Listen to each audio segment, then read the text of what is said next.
go with a little bit of work. I've gotten it rolling. Rolls rough, but it is rolling at least, and I was able to get it into my shop.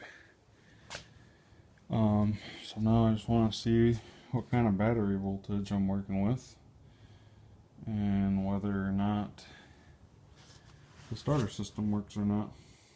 So let me get you set up so you can see, and I can crank it over.